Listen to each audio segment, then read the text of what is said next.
दोस्तों, महाभारत युद्ध के 36 वर्ष पश्चात भगवान श्री कृष्ण की नगरी द्वारिका समुद्र में डूब जाती है।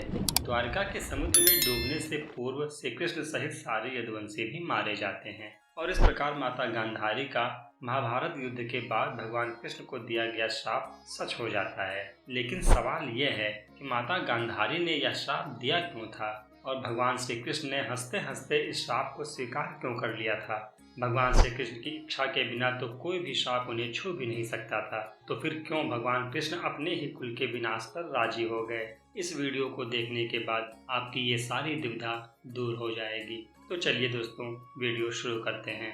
दोस्तों, भगवान कृष्ण के मथुरा से द्वारिका आने के कुछ सालों बाद महाभारत का युद्ध हुआ। इस युद्ध में कौरव वंश का संपूर्ण नाश हो गया और पांडवों की विजय हुई। इस युद्ध में भगवान श्री कृष्ण की भूमिका सबसे अहम रही। दूसरे शब्दों में कहें तो भगवान कृष्ण की वजह से ही पांडव महाभारत का यह युद्ध जीत सके थे। जब महाभारत का युद्ध समाप्त हो गया तब भगवान श्री कृष्ण ने पांडवों के साथ हस्तिनापुर की ओर प्रस्थान किया।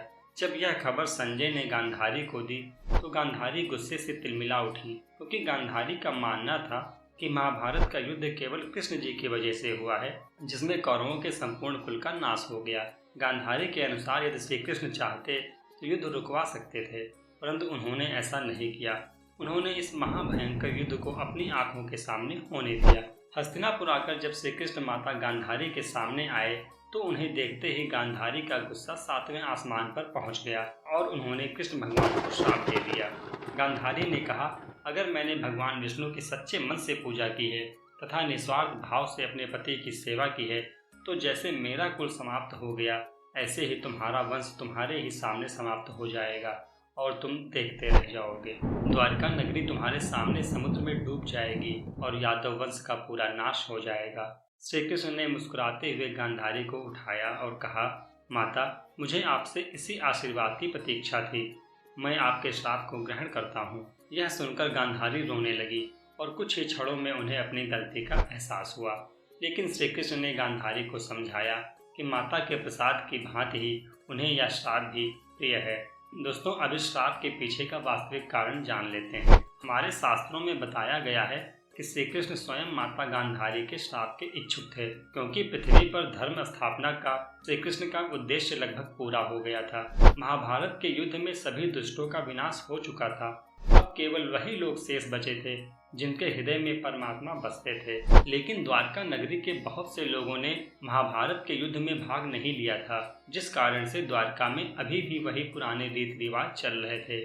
द्वारका के लोगों में आपसी द्वेष और झगड़े लगातार बढ़ रहे थे। द्वारकावासी तामसिक क्रियाओं में लीन रहने लगे थे।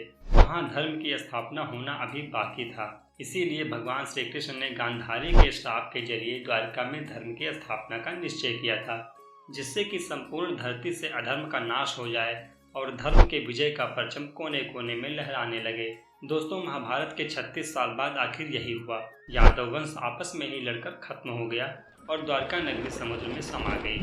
दोस्तों, 2005 से 2007 के बीच में भारतीय पुरातत्व सर्वेक्षण के निर्देशन में भारतीय नौसेना के गोताखोरों ने समुद्र में समाये द्वारका नगरी के अवशेषों को खोज निकाला, जो इस पौराणिक कथा की प्रामाणिकता को साबित कर चुका है। इस खोजी टीम को समुद्र में 560 मीटर लंबी द्वारका की दीवारें भी मिली। इतना ही नहीं, उन्हें पौराणिक समय के कई बर्तन भी मिले जो 1528 ईसा पूर्व से 3000 ईसा पूर्व के हैं। दोस्तों, ये सभी साक्ष्य ये बताते हैं कि ये घटना पूर्णतः सत्य है।